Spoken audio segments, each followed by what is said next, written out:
Hello students, Mr. Dotson here to show you how to log into Star 360. When you get to the Star 360 page, you want to click on I'm a student. You're going to log in with your student number, which would look something like this.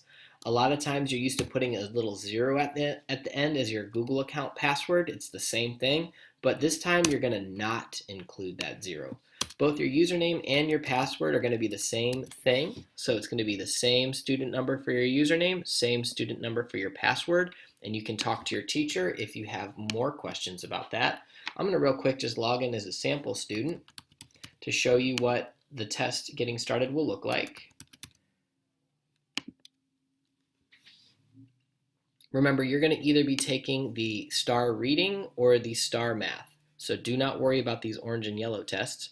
You're going to stick with the blue and red test. Depending on a day, you'll need to listen to your teacher for which test you're going to take.